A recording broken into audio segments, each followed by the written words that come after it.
So as perfect as this M4 15-inch MacBook Air has been for me, when I did a bunch of videos, what I realized in the comments is that there's still a couple of things keeping it from being perfect for a lot of people.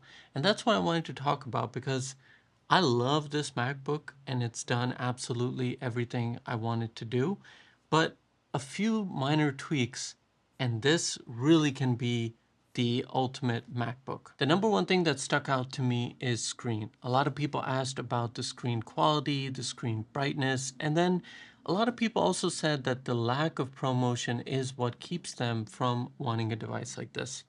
See, for me personally, ProMotion is one of those things like I have it on my iPad Pro. I don't have it on the MacBook Air. I don't have it on my iPhone 16e. And that to me, I can easily switch between the devices and not have any kind of issue. But for a lot of people, that is something that they want. And if we keep up with the iPhone rumors that have been going on, the iPhone 17s are all going to get a ProMotion display. That's at least the rumor. So hopefully it actually happens. And if that does, then what that tells me is that eventually the MacBook Air will have a ProMotion display, which without a doubt is going to be absolutely amazing. But even without ProMotion or without an OLED display, is this display something that's going to uh, deter you from buying this MacBook Air? Maybe, maybe not. But for me personally, I still find the quality of this display, the color accuracy of this display to be phenomenal. I haven't had any issues whatsoever. It's not something that really sticks out to me that I'd be like, you know what? Just because this doesn't have the higher display that you find on the MacBook Pros, that's not something that's going to keep me from buying such a phenomenal machine because the performance and overall just the light form factor and the size of the screen, that all for me personally makes up for it. But nonetheless, if this had ProMotion and an OLED display, then by far it would be absolutely amazing. The second thing that really sticks out to a lot of people is the ability to have more ports because obviously here you only have the two USB-C ports and then you've also got your MagSafe charging.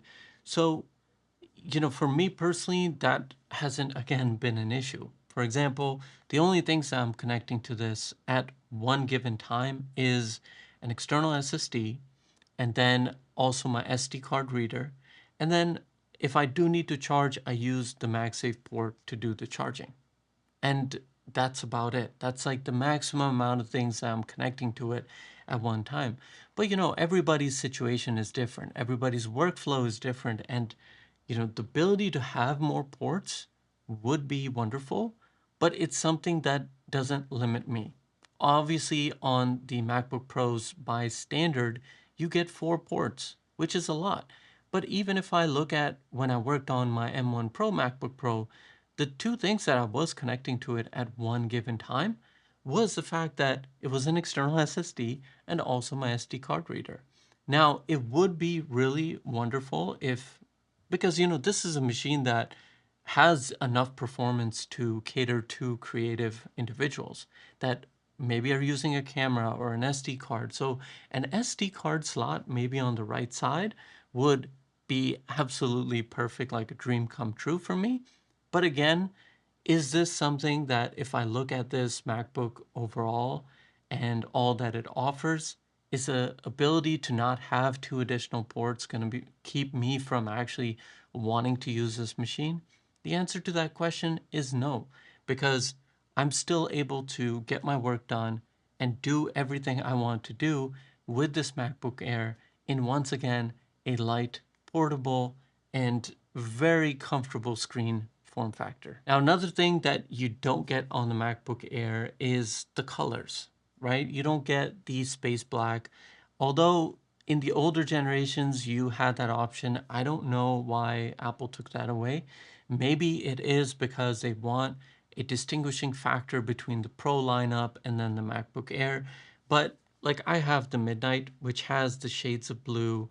You can see the fingerprints on here. I didn't clean this before I recorded this video. So yeah, like If I had a black one, I would be really happy, but it's one of those things, again, it's a compromise that you make to have something that is of a lighter form factor, but then this still has the performance that you would need to get things done. And, that's another difference, right? Like in the M4 variants of the MacBook Pros, you do have the M4 Pro chip. You do also have the M4 Max chip. And, no doubt that for some of those people, it's going to be, that's what they need because their work requires it.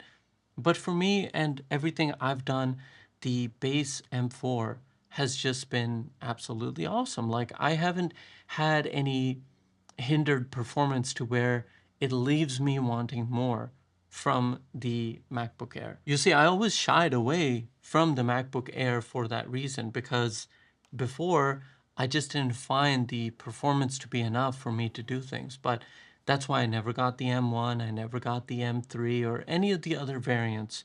But this year, knowing that the Apple Silicon chips have advanced so much, I wanted to give this a try and to see, can the performance of this machine keep up with the work that I want to do? And the answer to that question is absolutely yes.